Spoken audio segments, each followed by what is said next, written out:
Bueno, vamos a ver, Enrique, antes comentábamos, tenemos casos más cercanos, pero esta mañana comentaba Andrés Amorós, caso Emilio de Justo, un toro prácticamente le destrozó las vértebras, nadie pensó que podría volver otra vez a ponerse en pie. Así, pero ayer, ¿no? Y está, se ha podido recuperar gracias a una rehabilitación milagrosa, o sea, pero claro, imagino que habrá tenido que intervenir un montón de gente, porque el toro prácticamente, como se decía, lo descabelló. Es decir, le fue un corte así, total, seco en las cervicales, bueno, imposible en otro tiempo. Imposible. Sí, pero hoy tenemos a un gran especialista, precisamente. Sí, que es el jefe de rehabilitación de la Fundación Jiménez Díaz, comprende.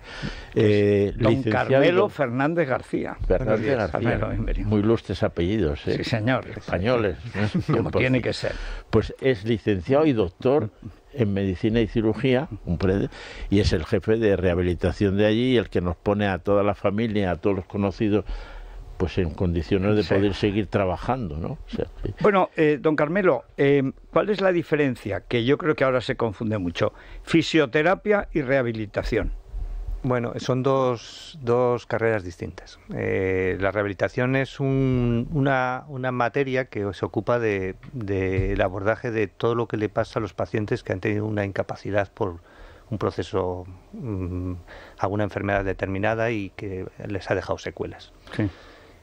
Quien se ocupa de la valoración de esos pacientes son médicos rehabilitadores que han hecho una especialidad después de la carrera de medicina para evaluar esas deficiencias y trabajan en un equipo multidisciplinar. Normalmente coordina un equipo en el que hay fisioterapeutas, pero también hay terapeutas ocupacionales, logopedas, ortopedas, y también trabajan de forma multidisciplinar pues con otros especialistas, traumatólogos, neurólogos, etcétera. De tal manera que...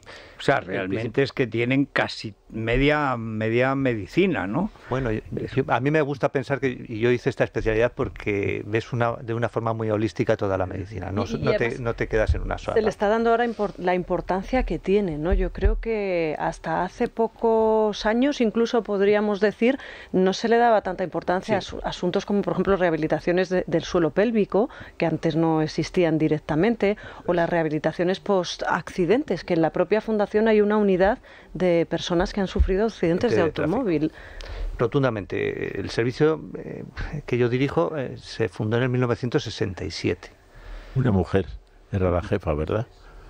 Una mujer. Elisa Fernández Ballesteros fue la primera jefa. Y ahora tiene instalaciones concretas, específicas de rehabilitación. Sí. Pero es que la rehabilitación ha crecido exponencialmente en los últimos años. Primero porque hay una demanda social, es decir, los pacientes quieren aprovechar al máximo el rendimiento después de una enfermedad y sacar... Bueno, y los años de vida, que es que vivimos casi 30 años más que en los 60.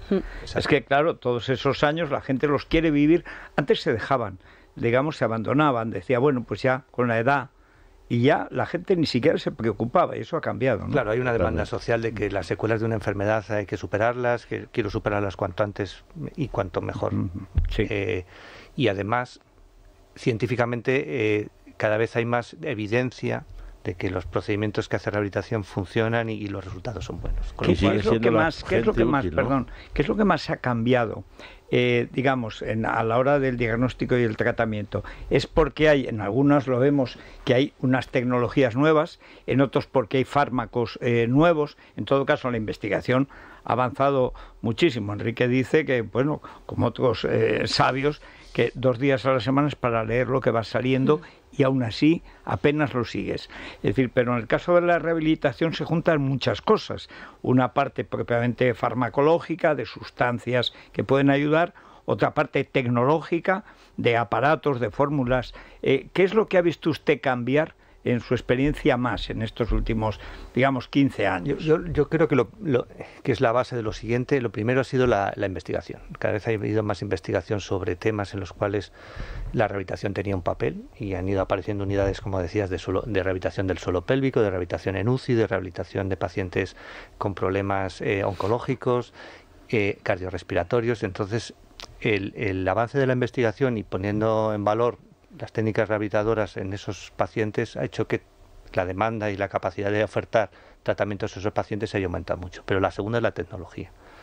Claro, las máquinas que ayudan, ¿no? Eso es. Ahora mismo estamos en el umbral de una revolución tecnológica para la rehabilitación impresionante, desde pues los exoesqueletos para mejorar la capacidad de marcha de los pacientes, la realidad virtual para mejorar las terapias y las tareas que podemos nos abre una ventana al futuro pues tremenda en ese sentido. O sea que al final lo de Robocop era verdad. Sí, va a ser. ¿Y quién manda? O sea, ¿exigimos nosotros rehabilitación o es el médico el que tiene que mandarnos a la rehabilitación? A ver, yo creo que es una combinación. En realidad, la mayoría de los profesionales y especialistas con los que trabajamos saben seleccionar a los pacientes que necesitan rehabilitación y nos piden colaboración en ese sentido. También el médico de atención primaria ya sabe los circuitos en los cuales los pacientes necesitan rehabilitación y también los envían. En general, cualquiera de los especialistas con los que trabajamos de forma multidisciplinar ya conocen y saben seleccionar a esos pacientes. Y como os decía, también es verdad que hay muchos pacientes que ahora piden ser atendidos por un servicio de rehabilitación porque ven que sus patologías están informados y saben que tienen un manejo. Es un proceso además lento, perdón, no sí, es y rápido. usted no se encuentra también con el problema psicológico de gente que se abandona porque ha perdido en todo caso alguna capacidad o algún miembro, etcétera, y no están psicológicamente, digamos, para... Desde luego, eso es una de las patas de banco de nuestra especialidad, es decir, la mayoría de los pacientes que atendemos tienen una discapacidad y les ayudamos a superar esas limitaciones, pero esas limitaciones a veces no se superan completamente o las expectativas de los pacientes van más allá de lo que al final se puede... Y el factor psicológico es fundamental desde el principio. Claro, es que un ictus, por ejemplo, necesita de varios procesos, ¿no? Por poner un ejemplo de enfermedad. Sí. Cuando ha hablado usted del logopeda, doctor, he pensado rápidamente que hay gente que tiene que aprender a hablar después de un accidente cerebral, ¿no? Eso es. Después de un ictus pueden pasar muchas cosas. Puedes tener problemas de deglución, de comunicación, de marcha. Y tenemos que coordinar a muchos profesionales que trabajan en su trocito para que tengamos un plan terapéutico propio del paciente. Y eso hace que haya que hacer mucho trabajo de coordinación, eso está claro. Pero hay que marcar un objetivo para el paciente, ¿no? De cada especialidad o de cada profesional. Sigue siendo importante, como dice siempre Enrique, bueno, y decía el doctor Marañón, la silla. Es decir, dejar hablar, sobre todo cuando a veces no quiere hablar. O sea, ¿cómo adivina usted cuando hay un paciente que tiene una necesidad que a lo mejor no se atreve a expresar o que no es la que él piensa y le tiene que... Siempre está la escucha activa. Es decir, en la entrevista clínica hay que hacer una escucha activa. Hay que dejar hablar al paciente, ir preguntando cosas que te puedan dar pistas, pero en general tienes que ver un poco las expectativas del paciente. A qué se enfrenta y qué piensa él que puede llegar a que a lo mejor no es lo que usted sabe que puede pasar. Claro. Es que es muy importante primero la motivación del paciente. No se gana nada sin motivación. La motivación es fundamental en esto. Pero a la vez hay que poner unos objetivos claros, aunque sea por etapas. Pero por ahora vamos a llegar aquí. Luego vamos a hablar otra cosa. Pero poner esas metas hace que el paciente vea logros, porque es que si no puede llegar a lograr. ¿Y algún caso? Esto es una pregunta, ¿verdad?, que siempre hace Federico, la de algún caso que les haya llamado especialmente la atención por lo satisfactorio del resultado. Bueno, 30 años han sido muchos, pero yo siempre tengo especial debilidad por ver a pacientes que han sufrido amputaciones y que hemos podido protetizar y que ahora hagan una vida casi normal o normal.